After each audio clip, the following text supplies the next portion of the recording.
რატომ დაერქვა თბილისის პირველ საავადმყოფოს არამიანცის სახელი? ეს ისტორია ალბათ ცოტამ თუ იცის. სახელწოდება ვაჭარ და ქველმოქმედ მიქაელ არამიანცს უკავშირდება, რომელმაც თბილისის პირველი საავადმყოფოს ასაშენებლად 100,000 მანეთი გაიღო. ეს არის ისტორია უმდიდრეს კაცზე, რომელმაც სიცოცხლე სიღატაკეში დაასრულა. არადა მის მრავალ რიცხოვან ქონებას შორის ბევრი ცნობილი შენობა იყო. მიქაელ არამიანცის აშენებულია რუსთაველის გამზირზე მდებარე სასტუმრო თბილისი მარიოტი, რომელსაც ადრე მაჟესტიკი ერქვა. მშენებლობა 1915 წელს დასრულდა. პროექტში კი განსაკუთრებული გემოვნებით იყო გამოყენებული ბაროკოსა და რენესანსის მოტივები. მიქაელ არამიანცი რამდენადაც წარმატებული იყო ბიზნეს საქმიანობაში, იმდენად წარუმატებელი აღმოჩნდა პირად ცხოვრებაში.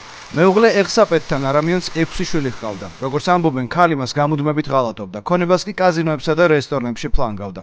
განშორების შემდეგ არამიანცს თბილისის ცნობილი ლამაზმანი ევგენია შხიანცი შეუყვარდა, თუმცა არც ევგენია აღმოჩნდა ერთგული. რევოლუციის შემდეგ პირველი გილდიის ვაჭარს ყველაფერი ჩამოართვეს. ის თბილისში 1924 წლის 19 დეკემბერს სიღარიბეში გარდაიცვალა.